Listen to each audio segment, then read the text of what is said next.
que era ayer. Y hoy estamos en la clase número 3. Ahí, si tienen en sus apuntes, van a poder ver que el título, si está igual que el mío, dice la base de la unidad de la iglesia. Ahí vamos a continuar viendo el capítulo 4 de Efesios, ahí donde Pablo nos da todas estas indicaciones prácticas como veíamos en las clases pasadas, donde en la carta de Efesios, Pablo, desde el capítulo 1 al capítulo 3, nos da toda la teología, nos da toda la teoría, nos da toda la base bíblica, como cuál es la dinámica, cuál es cómo es que se desarrolla y cómo es que se vive la vida en la iglesia. Y bueno, y a partir del capítulo 4, que es el que estamos viendo ahora, nos dice cómo. Todo muy lindo, está buena la teología, está buena la teoría, pero acá viene donde la parte linda y la parte fea también, porque acá donde ponemos en práctica y empezamos a ver lo que hay verdaderamente en nuestro corazón.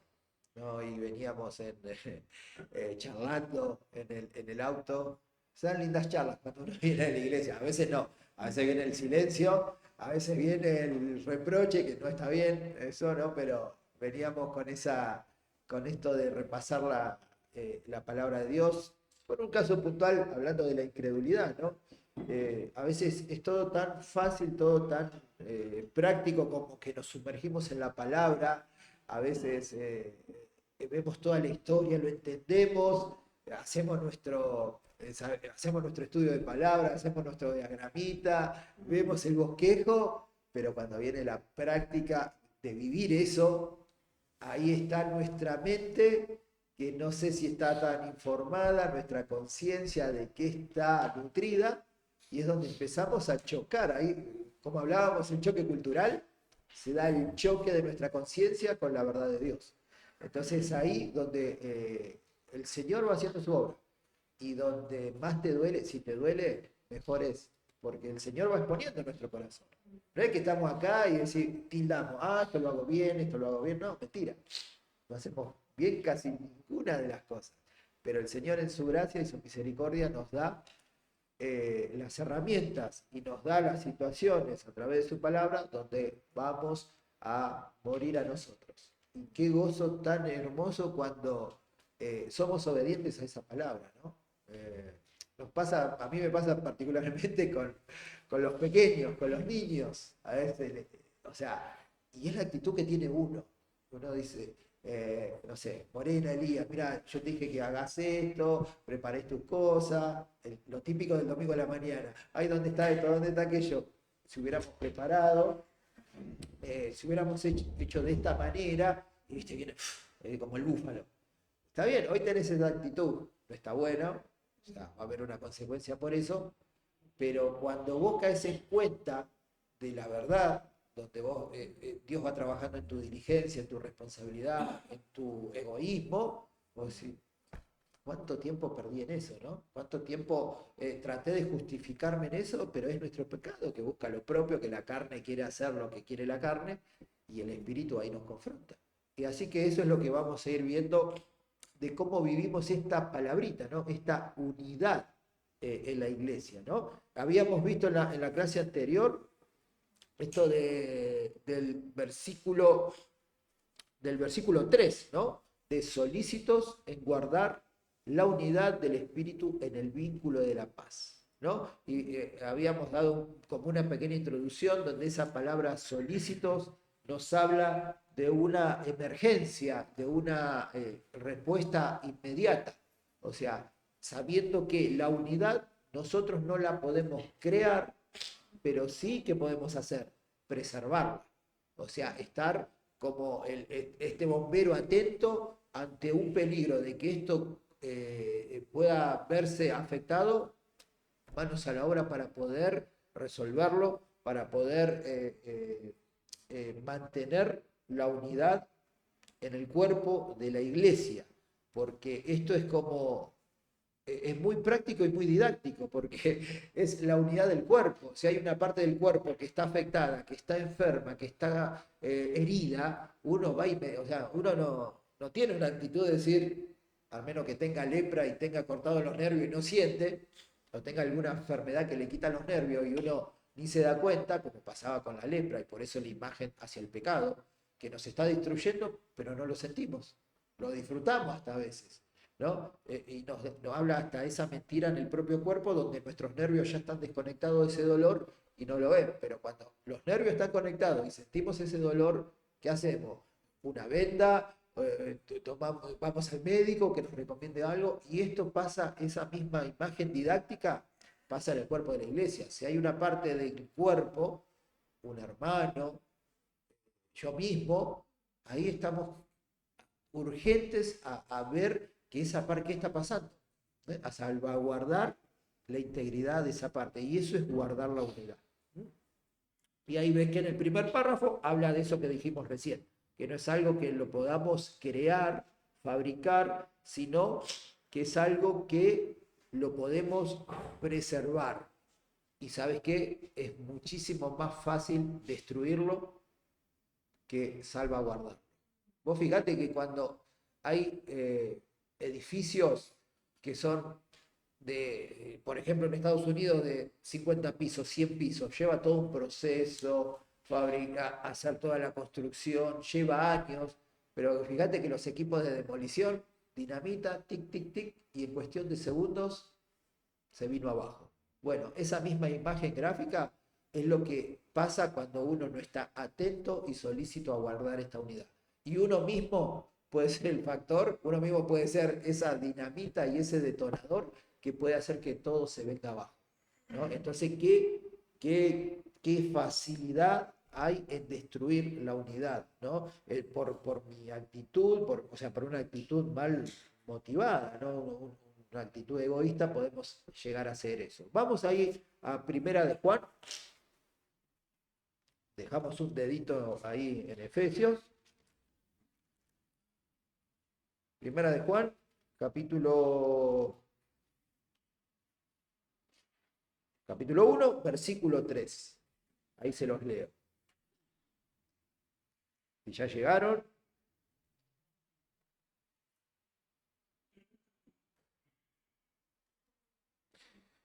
Lo que hemos visto y oído, eso os anunciamos, para que también vosotros tengáis comunión con nosotros, y nuestra comunión verdaderamente es con el Padre y con su Hijo Jesucristo. O sea, si yo digo que soy un hijo de Dios, si yo digo que tengo comunión con el Padre, eso lo voy a ver, va a ser real, ¿cuándo? Ahí lo dice, para que tengáis comunión con nosotros. Esa primera parte. Si yo tengo comunión con el Padre, si yo verdaderamente soy un hijo de Dios, es relación directa que voy a tener comunión con mis hermanos. No se vive una vida de piedad o una vida que esté peleando por esa unidad si yo vivo de una manera solamente congregacional. O, no congregacional, sino de asistencia. Yo asisto a la iglesia, asisto a las actividades, voy a la reunión casera, con mi discipulador o me discipulan. Hago todo lo que sea programa, pero no vivo la vida de iglesia. El visitarme, el estar ahí pendiente de mi hermano, de una manera práctica. Hoy, gracias a Dios, la tecnología nos acerca, pero hay cosas que la tecnología no puede hacer. Puedo, sí, mandar un mensajito de ánimo, puedo compartir un versículo, puedo poner ahí un emoji, puedo poner ¿cómo es? Los distintos GIFs que hay, pero hay algo que no puedo hacer. No puedo vivir de manera práctica mi amor, por ejemplo, con una visita.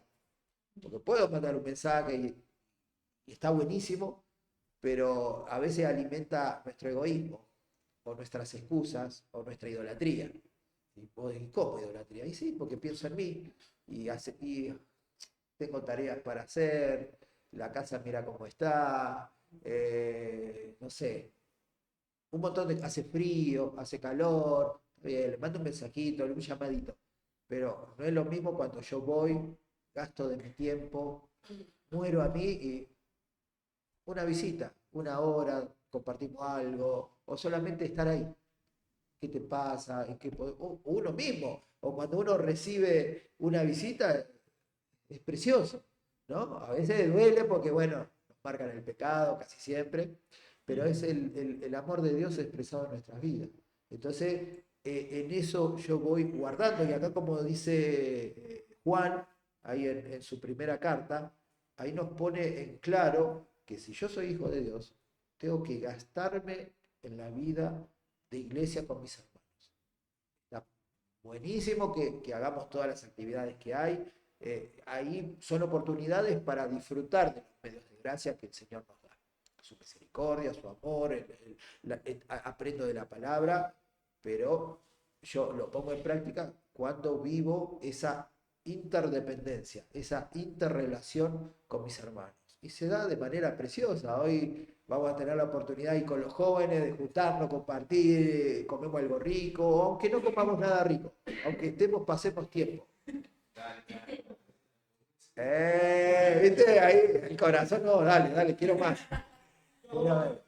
Pero sabemos que vamos a compartir algo rico, pero qué precioso, eso está bueno, es como el marco de todo, pero vos sabés que lo principal es la historia. O sea, la palabra está lindo que esté en Arial, tamaño tanto, de tal color, pero ¿cuál es la sustancia? El contenido de lo que me da eso. La Biblia, con sus hojitas, la tablet o el iPad para poder verlo, está bárbaro. Pero lo importante es eso. Bueno, lo mismo en esta interdependencia. Y es importante, sí que es importante. Vos sabés que cuando se junta gente, cuando compartimos, de por medio que hay recursos, que bueno, a ver quién prepara, quién pone un poquito, todos compartimos, el Señor provee, sabemos que el que mueve todo eso es el Señor, pero en eso vos ves que cambia, o sea, es una diferencia. Está muy lindo el CCP, está muy lindo el seminario bíblico donde haya ido, pero todo cobra sentido cuando vivo la vida de iglesia. Y ahí sí, verdaderamente puedo ver la gracia de Dios en mi vida. Y es un proceso que no todos, por nuestro pecado, lo entendemos de la misma manera. Seguimos ahí tratando de negociar, de justificarnos, ¿no? De ver cuáles son, no, pero no es tan así. Yo se los digo porque lo viví y las excusas las puse y a veces las sigo poniendo. Porque es así, lamentablemente el pecado está ahí. Por eso ahí alimentar bien nuestra mente, nuestra conciencia por la palabra de Dios. Ahí como bien dice, cualquiera que está en comunión con Cristo está también en comunión con todos los demás que están en comunión con Cristo. Es un juego de palabras, un trabalengua. ¿Cuál es la base fundamental para eso? La salvación, obviamente. Solamente lo vamos a poder entender, lo vamos a poder disfrutar, podemos ver los beneficios, los derechos, los deberes, pero es el único requisito fundamental para esta comunión, es ser salvo, ¿no? Eso es algo como lógico, pero también importante. Y ahí, en esta interrelación, somos por todos nosotros, con nuestras diferencias de edades, nuestras diferencias de orígenes, nuestra cultura, todo eso ya es tirado por tierra. Es importante, es parte de mi identidad, es parte de lo que me define, y te diría que no. Sí te da características especiales, ¿no? O sea, cómo ves la cosmovisión del mundo, sí, vas a tener, o sea, no es lo mismo que yo lo veo que lo que ve Christopher, que lo que ve Irene, pero sí lo que nos une y lo que sí vemos igual todos es Cristo. Y eso es lo que verdaderamente tiene que pesar en esta interrelación. No importa diferencias culturales, diferencia de edad, de formación, de idioma. Hay algo que uno no puede explicar, y no te pasa que hasta cuando vienen, no sé, tenemos la dicha y la gracia del Señor que vienen americanos a compartir con nosotros, y en el momento que está, sí, parece que lo conozco de toda la vida, y sí, de toda la eternidad, porque el Señor, como hizo conmigo desde antes de la fundación del mundo, de haberme elegido, también lo eligió a él o a ella, ¿no? Depende de la circunstancia, y eso nos une, porque compartimos lo mismo, compartimos, fue pagado el mismo precio por esa persona como por mí. Y bueno, ahí avanzando, volvemos ahí a Efesios, en el capítulo 4, vamos a ir viendo esta definición de unidad. Como ahí dice, Pablo nos muestra qué es lo que nos une. Habla como nos da la imagen de ese general que estaba enfrente de su ejército, donde le empieza a hablar de qué están defendiendo, por qué están en esa situación de guerra, quién es el enemigo y cuáles son las armas que disponemos para poder defender esta unidad. Y así está Pablo frente a los efesios dándole estas instrucciones, y vamos a ver que todos los versículos, vamos a ver que se repite la palabra uno, ¿no? Un determinado sustantivo. Y ahí vamos a ver cuáles son esas cosas que nos hermanan, las cuales nos hacen un mismo cuerpo, ¿no? Un mismo edificio. Entonces, siguiendo ahí en el versículo 3, vemos, dice, solícitos en guardar la unidad del espíritu. Y antes que empecemos a hablar ahí, como van a ver en su apunte, que vamos a ver los un o una en el versículo 4, vamos a un poquito sin irnos mucho en el tiempo, vamos a ver esto de solícito en guardar la unidad del espíritu en el vínculo de la paz. Aguárdenme un segundito, que ya tengo acá esas referencias para poder ir viéndolo. Esta unidad, ¿no? Esta unidad, versículos que están referenciados a esta unidad. Ahí, por ejemplo, vemos en Filipenses 1:27, donde también el apóstol Pablo le dice ahí en el mensaje a la iglesia de Filipos, le dice, solamente que os comportéis como es digno del Evangelio de Cristo, para que os sea que vaya a veros o que esté ausente, oiga de vosotros que estáis firmes en un mismo espíritu, combatiendo unánimes por la fe del Evangelio, ¿no? Ahí reforzamos lo que es esta definición de unidad, ¿no? Y esto de en ese mismo espíritu. Por ejemplo, también vemos, hablando de esta unidad, lo vemos, se me había ido la referencia, ahí la recuperé. Bien.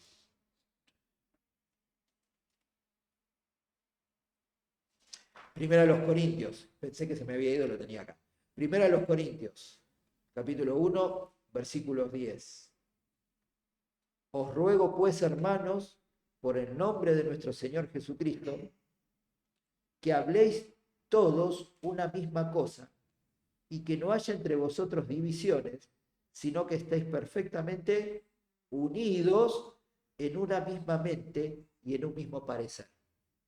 Entonces, ¿por qué vamos ahí, hacemos tanto hincapié antes de ver todo lo que es un cuerpo, un espíritu, definiendo bien lo que es la unidad? Acá podemos ver en este pasaje que el estar en unidad es luchar con estas divisiones, ¿no?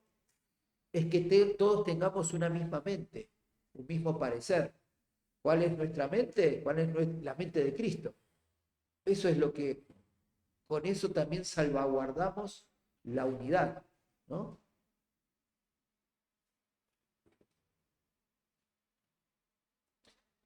Segunda a los Corintios 13:11. Por lo demás, hermanos, tened gozo, perfeccionaos, consolaos, sed de un mismo sentir y vivid en paz. Y el Dios de paz y de amor estará con vosotros. preciosos pasajes que nos hablan de lo que es esto de mantener la unidad, ¿no? Y otra cosa más que dice en ese versículo, en el vínculo de la paz, ¿no? En el vínculo de la paz.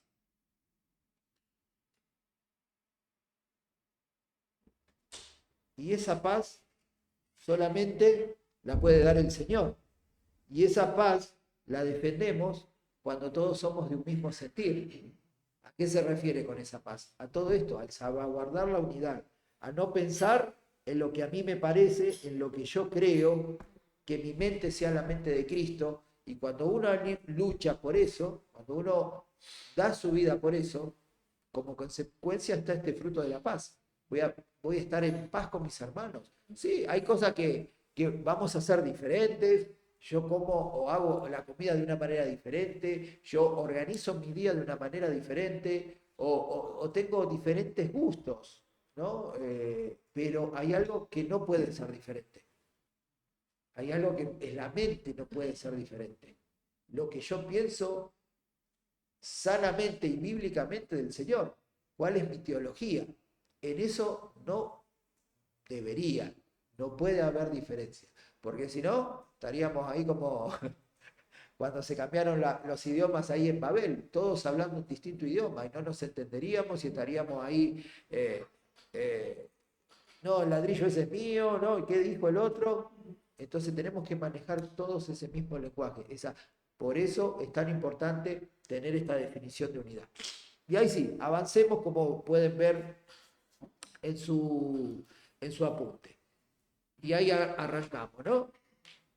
Y ahí Pablo nos deja claro qué nos hace mantenernos en unidad.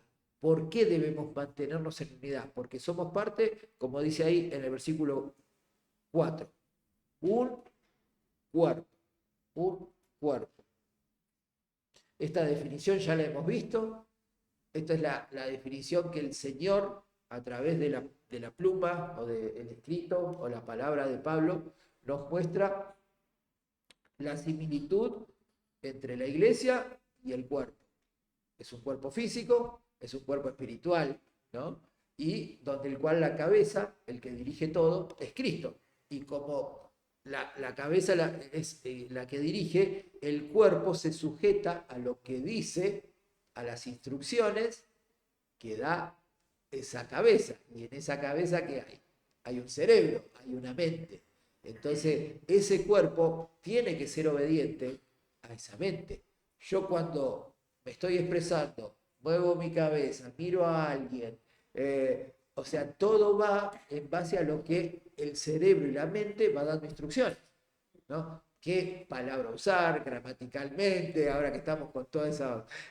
pero es verdad, uno continuamente está haciendo gramática, a ver qué palabra voy a escoger, qué artículo pongo, no lo hago uno por uno, pero ya no sale naturalmente. Y eso es la mente, ¿no? El cerebro, la cabeza. Entonces el cuerpo siempre que está sujetado a esa mente que da las órdenes para que crezca y le lleve gloria a Dios. Entonces, ahí, por eso, eso es lo que nos une.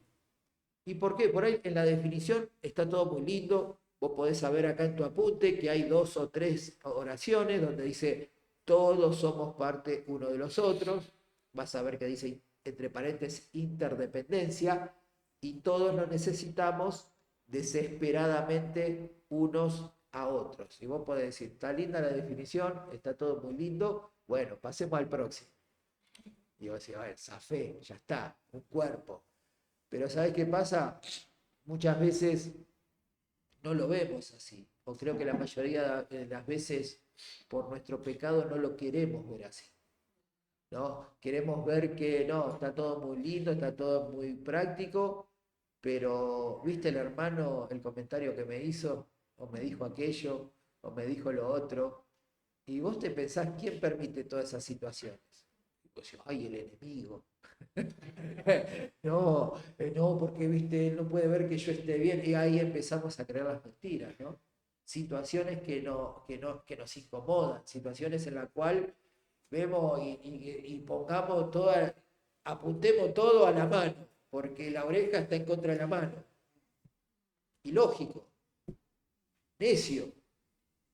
Pero ¿sabes qué? Sí, en la teoría, como hablábamos al principio, porque yo les hacía alusión a una anécdota que veníamos hablando ahí cuando veníamos acá a la iglesia con la familia, yo le ponía la imagen, mira, es todo, ¿viste cuando vos lees la palabra? O cuando lees un libro, no sé, los libros, los cuentos de Narnia.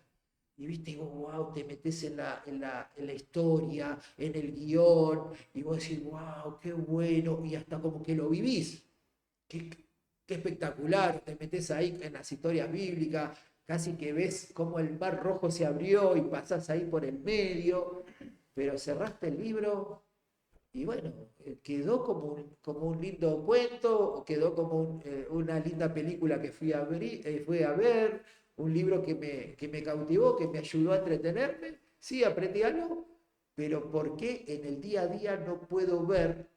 Dejemos de lado un libro o una película, pero ¿por qué no puedo ver en eso que me emociono hasta las lágrimas, que lo puedo entender, que el Señor nos da la gracia de darnos herramientas para poder entenderlo, y voy al original y el estudio de palabra y lo veo y lo puedo empezar a ver y lo puedo... Pero ¿por qué cuando cierro y encaro mi día, encaro mi semana, no lo puedo vivir de la misma manera?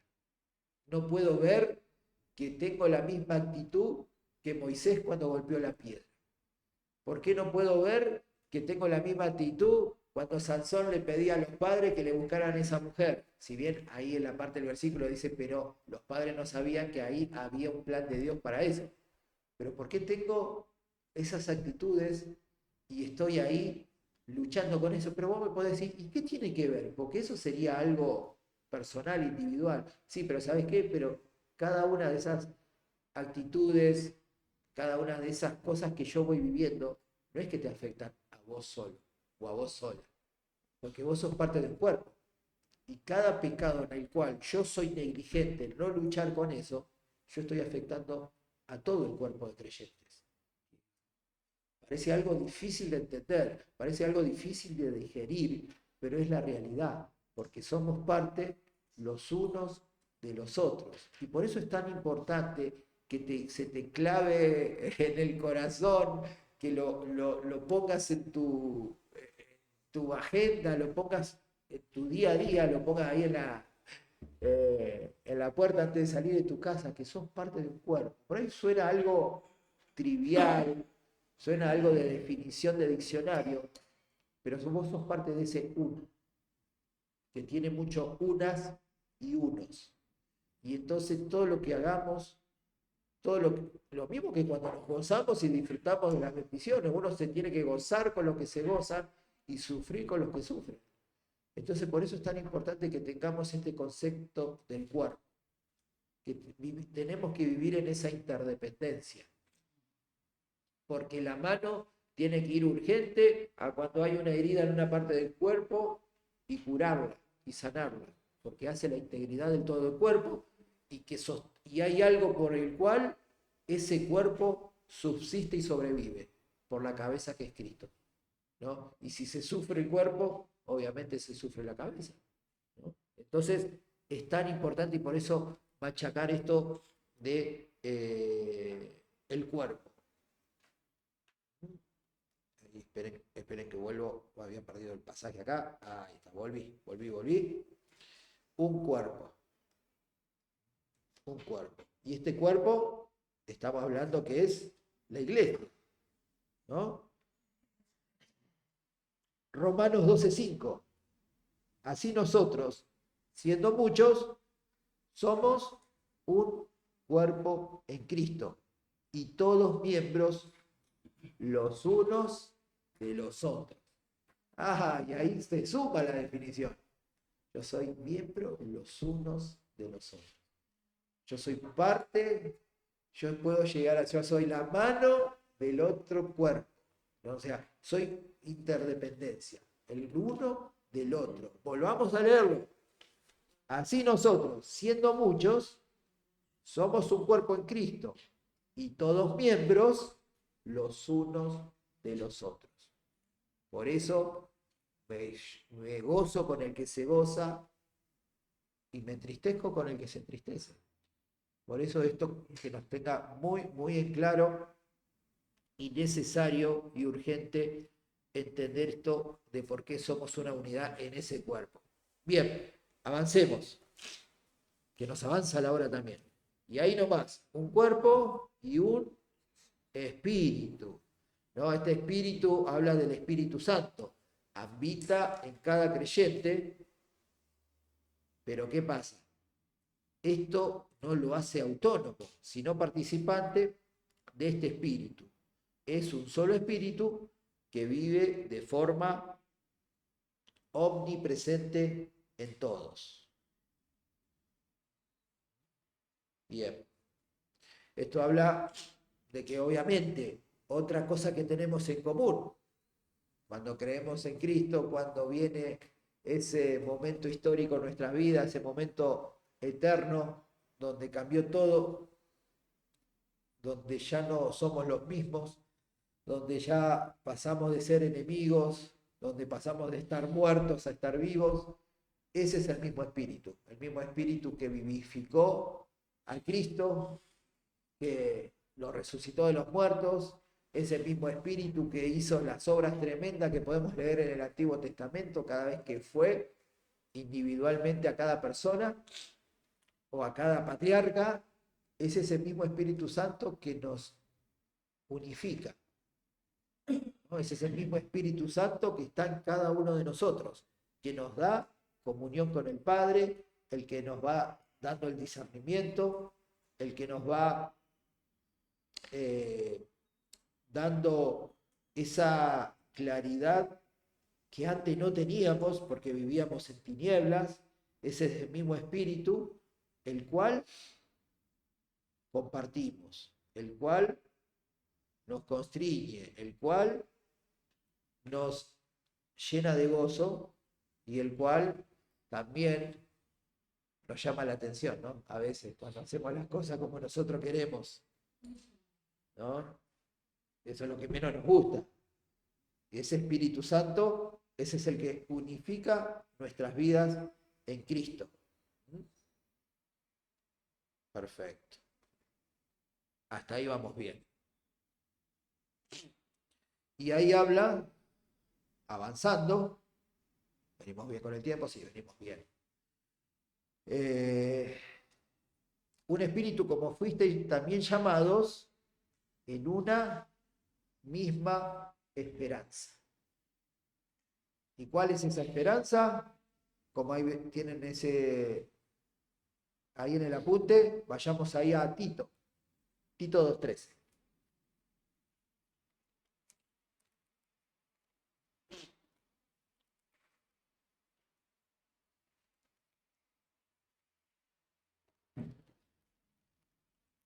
Tito 2:13. ¿Qué es lo que estamos aguardando? ¿Qué es lo que nos unifica? Aguardando la esperanza bienaventurada y la manifestación gloriosa de nuestro gran Dios y Salvador Jesucristo. Mirá si no tenemos cosas que nos hacen hermanos, que nos unifican. Siempre hay que repasar, como cuando escuchamos las prédicas. Tenemos un cuerpo, somos parte del cuerpo, somos dependientes, miembros los unos de los otros, tenemos el Espíritu Santo, el que nos vivificó, que también vivificó a Cristo de la cruz, cuando fue muerto estuvo 3 días y resucitó. Bueno, es el mismo que tenemos y compartimos como cuerpo, ¿no? Y también tenemos la misma esperanza. Es esa esperanza gloriosa que se va a manifestar cuando estemos cara a cara con nuestro Salvador. Eso es lo que nos mantiene vivos, eso es lo que nos da esperanza, eso es lo que día a día nos motiva a seguir. Eso es lo que cada día que nos levantamos, el Señor hoy viene. El Señor viene en cualquier momento. ¿Qué me va a encontrar haciendo? ¿No? Y no solamente a mí, a cada uno de mis hermanos. Por eso el vivir en recordarnos esta esperanza. Porque de nada vale, sí es importante que yo individualmente lo reconozca, lo recuerde, lo entienda, gloria a Dios. Y si lo entendiste, lo estás viviendo o estás entendiendo, estate atento, como el solícito, como el bombero, en que tu hermano o tu hermana también lo recuerde. Porque a veces, cuando, como se dice acá, pinta el bajón, el desánimo, el ¿para qué sigo haciendo todo esto? Mi vida antes era más fácil, antes tenía tiempo para mí, ahora no. Empiezan las mentiras. ¿Por qué? Porque mi mente no se está alimentando, porque no estoy viviendo la interdependencia, porque no tengo a alguien, no pongamos nombre, aunque lo sabemos, que vienen y nos dicen y nos alientan, nos exhortan. Por eso es tan importante que no solamente lo entendamos, sino que lo hagamos entender. Porque a veces necesitamos que nos recuerden cuál es nuestra esperanza.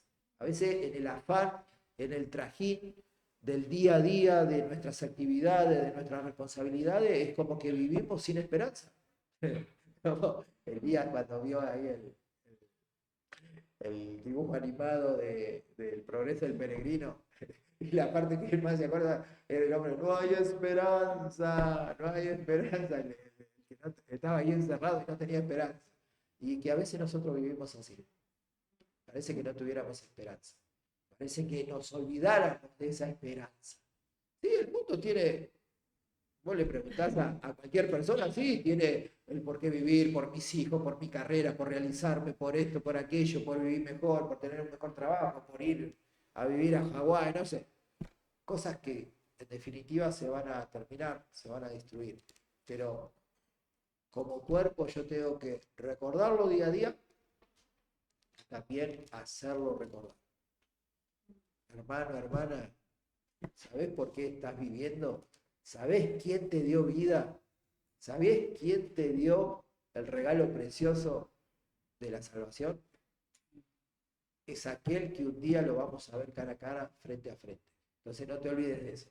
Entonces ahí todo cambia, todo cobra sentido. Ahí recuperamos la fuerza, recuperamos el ánimo. Ah, cierto, cierto, por acá va. Este es el camino. Esta es la esperanza que nos unifica. Es todo lo que estamos viendo, lo que nos hace y lo que tenemos un cuerpo, un espíritu, una esperanza. ¿Bien? Sigamos. Volvamos ahí a Efesios.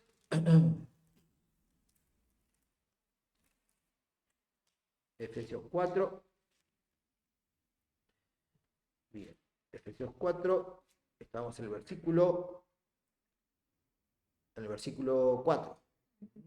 En una misma esperanza de vuestra vocación, ¿no? O sea, la vocación que nos ha llamado, ese llamado que un día tuvimos. Y ahí vamos al versículo 5, seguimos con los que nos hace una unidad. Un Señor. ¿Quién es este Señor? Obviamente Jesucristo es nuestro Señor. Leamos ahí primero a los Corintios 8:6. El que lo tiene ahí, lo quiera compartir, lo quiera leer, con voz de mando, ahí fuerte.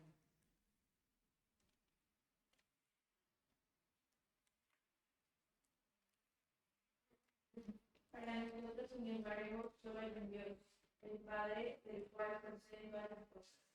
Y nosotros somos para Él, y un Señor Jesucristo, por medio del cual son todas las cosas, y nosotros por medio de Él.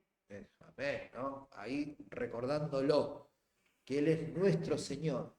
Y contexto, que es que Él sea nuestro Señor. No es un título honorífico, no es como cuando tratamos con respecto, cuando empezamos que es un trauma, les voy a confesar, cuando empezás a peinar canas, y primero te tutean, te dicen che, y cuando ves a alguien, y cuando te tratan de señor, señor, no, uno enseguida dice, no, el señor está en el cielo, ¿no?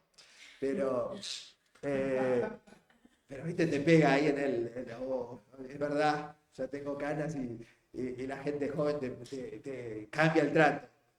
Te pasa del tú, del vos al de usted. Pero en realidad, más allá del chiste, el Señor, por eso decir, uy, estas definiciones las veo rápido, un Señor. No, no. El Señor, recordémoslo, la mayoría lo sabemos, pero el Señor es el dueño. El Señor es el amo. El Señor es el que decide y en el cual el esclavo, el siervo, no tiene autoridad, no tiene decisión, no tiene derecho. Claro, si vos lo ves desde la perspectiva de lo que el mundo ve, lo que es un amo, un señor, un dueño, obviamente por la contaminación del pecado, por todo lo terrible que es eso, vamos a ver a un déspota, una persona sin escrúpulos, una persona totalmente mala, que dice, bueno, como yo tengo esa autoridad, tengo ese poder, hago de mi siervo lo que yo quiero, ¿no? Hago que viva para mí. Entonces, hasta ese concepto a veces nos cae de tropiezo, por eso es tan importante la gramática, por eso es tan importante el entender el contexto, que si estamos hablando de un Dios amoroso, de un Dios eterno, de un Dios omnipotente, también se traslada ese atributo a ese Señor, que es un Señor amoroso. Entonces no es un Señor que cumple sus caprichos y tiene a sus súbditos, como lo vemos en las películas, o cuando vemos la historia, reyes que eran crueles, se nos vienen a la memoria personas, dictadores que hicieron lo que quisieron con determinadas sociedades. Y claro, si lo ves desde esa perspectiva, hasta te incomoda. Pero sabemos que este Señor es un Señor amoroso, es un Señor justo, que cuida, ¿no? Que en ese tiempo la esclavitud no era algo como lo podemos ver en el siglo XVIII, XIX, donde había un tráfico de esclavos, donde esa persona era totalmente, pisoteada, era una cosa. No, ese señor, en el contexto de cuando está escrito esto, mismo en el Antiguo Testamento, es una persona que tenía a ese criado, a ese esclavo, que bueno, por decisión de ese esclavo se sujetaba a ese dueño y tenía también ciertos beneficios. Él le daba la casa, le daba la comida, le daba sus cuidados, ¿no? Bueno, una persona siendo mala, ¿cuánto mal es el Señor y Dios, que es perfecto y bueno? Entonces Él cuida por sus hijos, cuida por sus siervos, y este es nuestro Señor. Ese es nuestro dueño hoy. Antes nuestro dueño, cuando no teníamos de Cristo, ¿quién era nuestro dueño? El enemigo, el diablo. Entonces obedecíamos a él y no podíamos obedecer a otra persona, a otro, perdón, a otro amo, a otro Señor. Hoy nuestro Señor, ese Señor es Dios y es Cristo. Él es nuestro Señor. Como ahí leía, nos compartía Pame al leer 1 Corintios 8:6. Y como dice ahí, vamos a retroceder un poquito, vamos a Efesios capítulo 1. Efesios capítulo 1, versículo 22 y 23.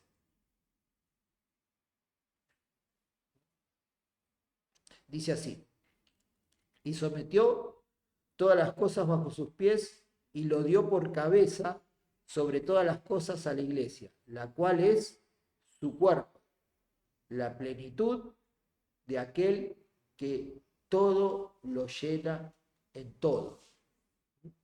Y ahí vemos estas características, como dice bien ahí, de este Señor, ¿no? Todos reconocemos a Cristo como la autoridad suprema. Y ahí está también, en ese Señor sabemos que la autoridad es Él. Yo ya no tengo ningún tipo de autoridad, ninguna otra persona tiene autoridad sobre, o sea, la mayor autoridad. Sí, obviamente sabemos que tenemos autoridades humanas a las cuales nos tenemos que sujetar, pero la principal y a la cual debemos obedecer en primer lugar es al que pagó con un alto precio por nuestras vidas y es el que nos rescató y es nuestro Señor y Él va a ser nuestra mayor autoridad. Y eso es a lo que se refiere esto de un Señor. Y Él es a quien todos debemos obedecer. Y en esta obediencia se demuestra el fruto, primeramente obvio, de nuestra salvación y se ve el fruto de nuestra lucha diaria con el pecado. Porque a veces también, como reflexionábamos recién, las definiciones están buenas, las definiciones las vamos entendiendo, pero ¿qué pasa con las definiciones? A veces las vivimos como solo definiciones.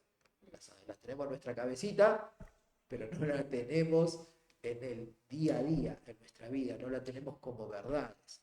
Entonces, Él es al cual debemos obedecer. ¿Y cómo lo obedezco? Sí, yo hago la voluntad del Señor, pero Él nos dio el cuerpo de la iglesia. Antes de tomar cualquier decisión, hacer cualquier cosa, pido consejo. Voy a ese Señor en oración y también voy a mis hermanos maduros, obviamente un pastor o hermanos o hermanas, a veces en el caso de las mujeres, ahí pidiendo el consejo por determinadas cosas, donde yo me someto y me sujeto a esa autoridad. Yo no puedo vivir la vida tomando decisiones azarosas o decisiones de incógnito.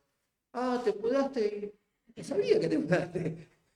¿Viste? Aparecen así, ¿no? A veces lo hicimos nosotros o vemos en el cuerpo de la iglesia que pasan cosas que bueno, está bien, esperemos que salga todo bien, pero bueno, aún en esas cosas, pero sí, para cosas tan simples, sencillas, ¿qué problema hay?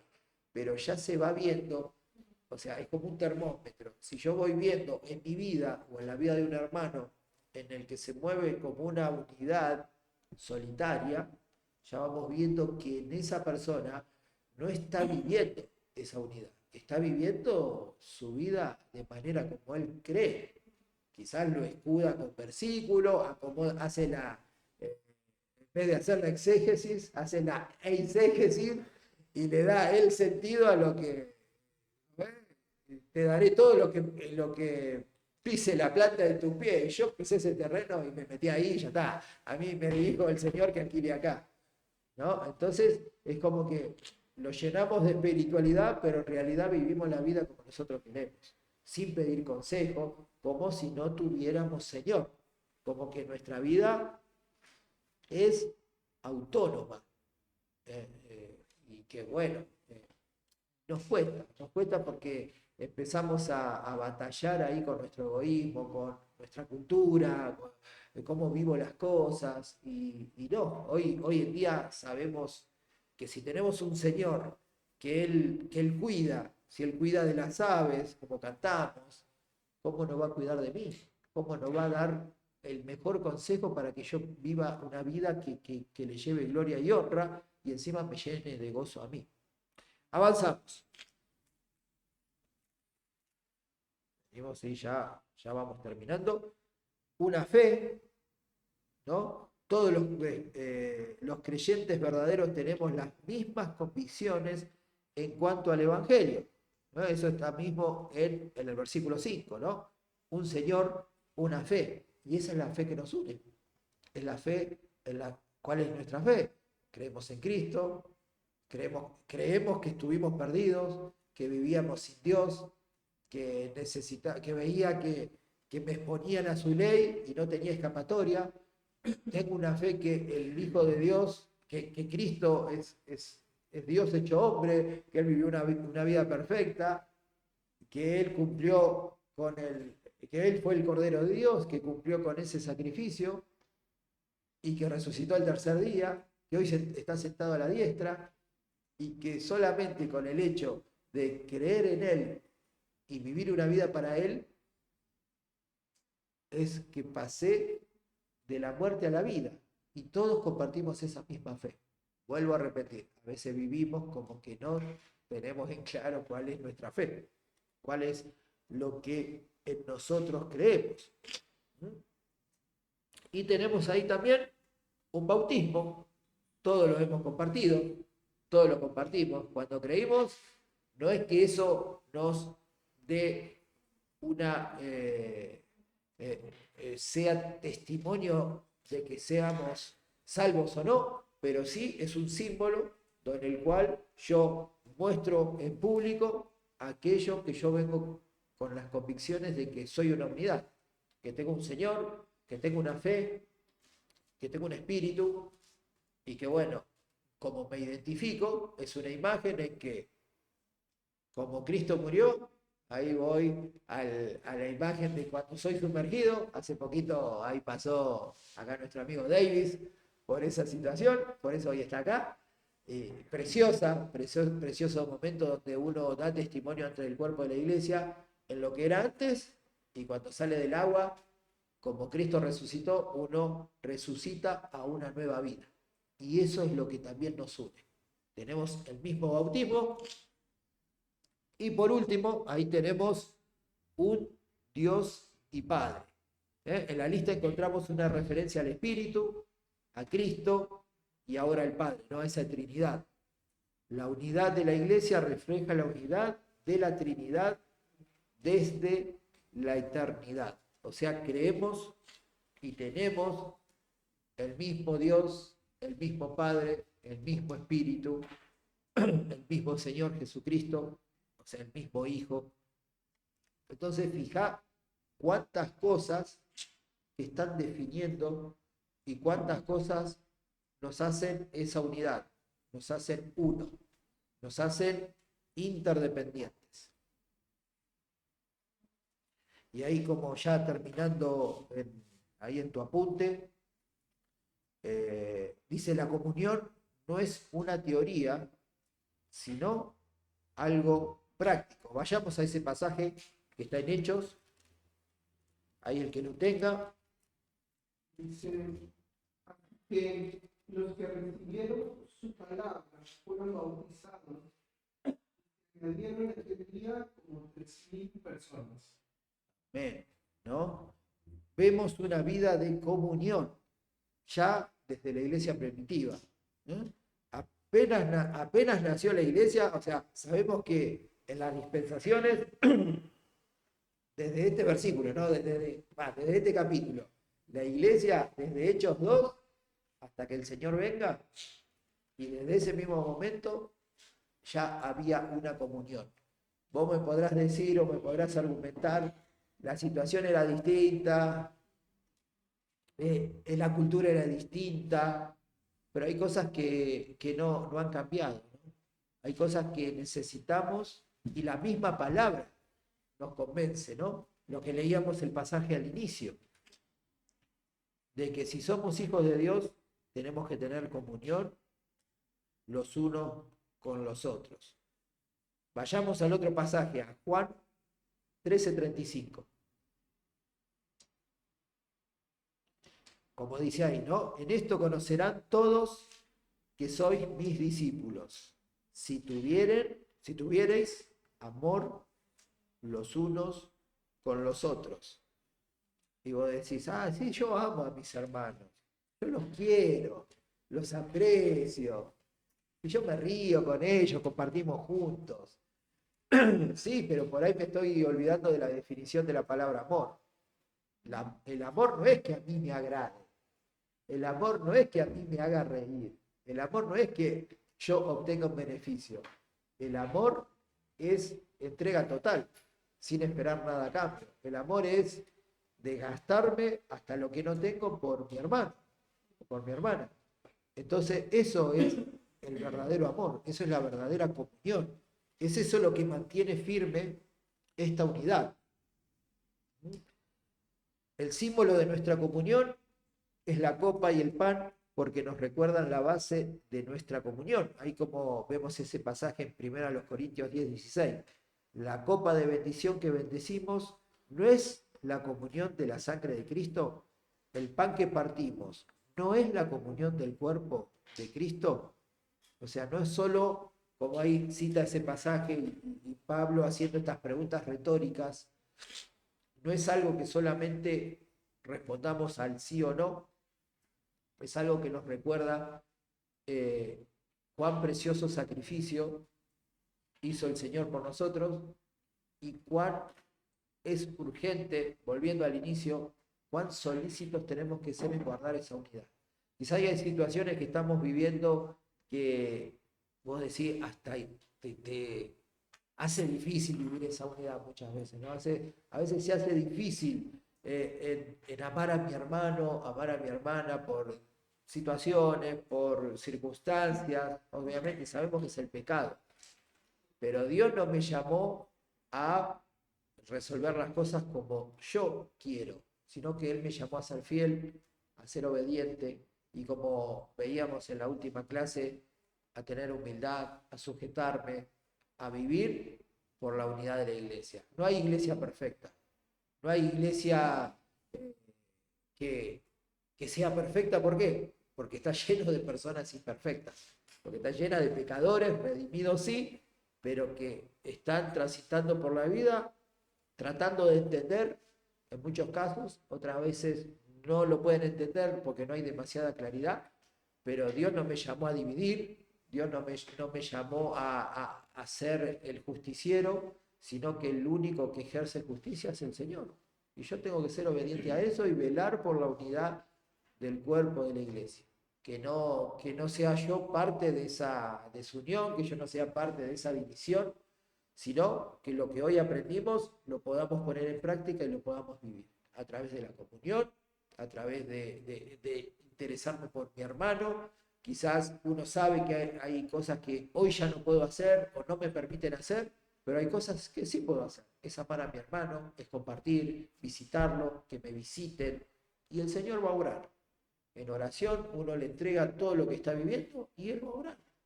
O sea, la vida cristiana no se trata de mí y lo que yo quiero y a lo que a mí me agrada, sino la vida cristiana se trata en ser parte de lo que el Señor quiere hacer en sus planes eternos, preciosos y perfectos. Y eso se trata el vivir y preservar la unidad. Y con eso por hoy terminamos. Así que oramos y le entregamos esto al Señor. Señor y Dios, Padre, te agradecemos por lo precioso de tu palabra, Señor. Hoy nos has enseñado el vivir esta unidad como de manera práctica, Padre. Hay cosas que hoy reafirmamos que nos unen.